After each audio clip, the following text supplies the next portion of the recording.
అంటే పెడుతుంటారు. దాన్ని ఏం మీరు పెద్ద సమస్యగా చూడకండి, అందరికీ ఉంది ఆ సమస్య. ఏఐసిసి అధ్యక్షులు రాహుల్ గాంధీ గారికి అప్పుడప్పుడు G23 అని శతకాలు పెడుతుంటారు. దేశం కోసం సర్వం ఇచ్చిన గాంధీ కుటుంబం మీదనే కాగితాలు పెట్టే పార్టీ అంత స్వేచ్ఛ ఉంది కాంగ్రెస్లో.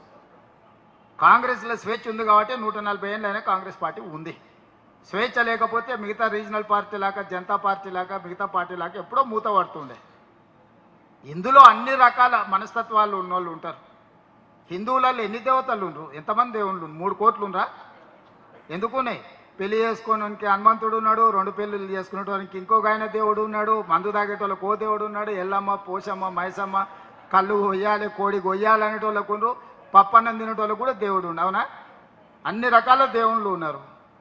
కాంగ్రెస్ పార్టీ కూడా అన్ని రకాల మనస్తత్వాలు ఉండే, అన్ని రకాల మనుషులను కలుపుకొని పోయే పార్టీ కాంగ్రెస్ పార్టీ. దేవుడి మీదనే మనకు ఏకాభిప్రాయం లేదు. ఒక ఆయన వెంకటేశ్వర స్వామికి మొక్తా అంటే, ఒక ఆయన ఆంజనేయ స్వామికి మొక్తా అంటాడు, ఒక ఆయన లేదు లేదు నేను అయ్యప్ప మాలేస్తాను, ఇంకొక ఆయన అంటే లేదు నేను శివమాలేస్తాను, మూడో ఆయన అంటాడు. అవునా? ఇవన్నీ మనం చూస్తున్నాం కదా. దేవుళ్ళ మీదనే మనకు ఏకాభిప్రాయం తీసుకురాలేకపోయినప్పుడు రాజకీయ నాయకుల మీద, జిల్లా అధ్యక్షుల మీద ఏకాభిప్రాయం ఉంటుందని నేను అనుకోను. కాకపోతే మంచి అభిప్రాయం అయితే ఉండాలి.